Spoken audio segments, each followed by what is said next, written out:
الإخوة والأخوات الأعزاء، أهلا ومرحبا بكم. معكم محمد خفاجي من قناة أسرار التاريخ. لقد تحدثنا في الحلقة السابقة وعنوانها الملك خوفو،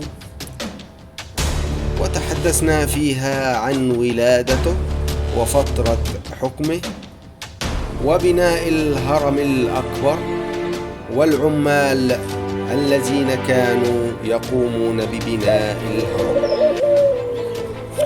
والآن سوف نكمل لكم الحلقة بعنوان تمثال خوفو. وصف التمثال مصنوع من العاج، أي من ناب الفيل. ارتفاع التمثال 7 سنتي ونصف، وهو غير متقن من منطقة القدم، مما جعل العلماء يشكون في أنه نحت في الأسرة الرابعة، حيث أنه من البديهي أنني لو أردت أن أكرم ملك وأنحت له تمثال يجب وأن يكون تمثالا كاملا لا مشوه من عند القدم كهذا. أيضا هنا الملك يتضح عليه آثار تقدم العمر، وهو يرتدي التاج الأحمر، تاج مصر السفلى. والملك هنا يقبض على يده اليمنى، دليل على القوة ضد الأعداء، حيث يحمي في يده المقبوضة الصوت رمز القوة. ويبسط خوفو يده اليسرى، دليل على رحمته ورأفته بشعبه وبناة هرمه الذي هو بوابته لعالم الخلود.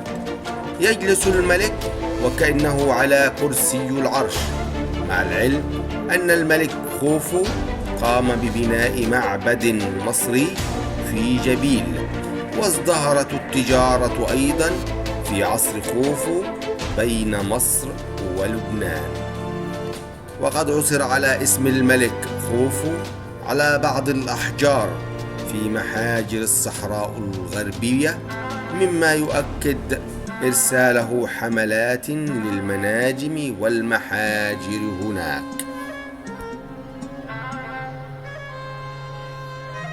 نحتت 5 حفائر للمراكب بالقرب من هرم الملك خوفو، وقد وجدت الحفرتين الواقعتين شرقي المعبد الجنائزي خاويتين. أما الحفرتين الجنوبيتين فقد تم التنقيب في إحداهما، وعثر على مركب كبير مصنوع من الخشب معروض حاليا في متحف المراكب فوق الحفرة، ولم يتم بعد التنقيب في الحفرة الثانية، حيث لا زالت تحوي المراكب بداخلها. أما الحفرة الخامسة فقد قطعت إلى الشمال ومتوازية مع الطريق الموصل للمعبد أسفل الهضبة. يوجد جنوب الجهة الشرقية للهرم بناية حديثة تحوي المركب الذي تم اكتشافه في عام 1954 ميلادية، وهو مركب ملكي ضخم مصنوع من خشب الأرز، وقد تم العثور عليه مفككا في الحفرة، وهو يعد من أكبر المراكب التي تم العثور عليها.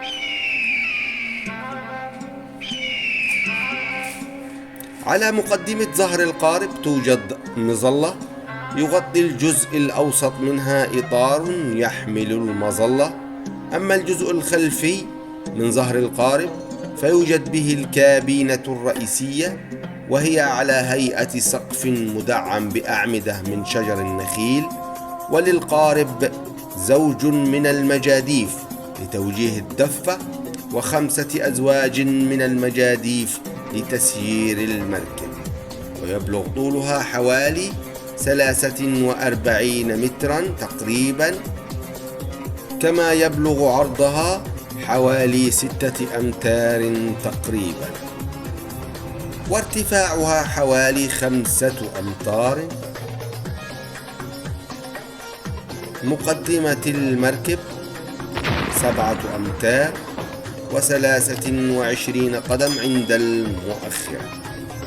وقد استخدم القارب لنقل الأساس الجنائزي الخاص بالملك، وفي حين كانت بعض المراكب تصنع كنماذج، فمن الواضح أن هذا المركب قد استخدم بالفعل، كما يبين الانكماش الملحوظ للحبال المتبقية على الرغم مما كشف عنه من كسر.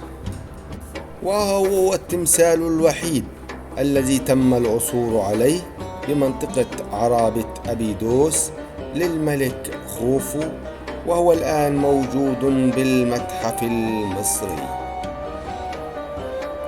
وإلى هنا نكون قد انتهينا من حلقة اليوم، وإلى أن نلقاكم في حلقة جديدة بإذن الله، والسلام عليكم ورحمة الله وبركاته.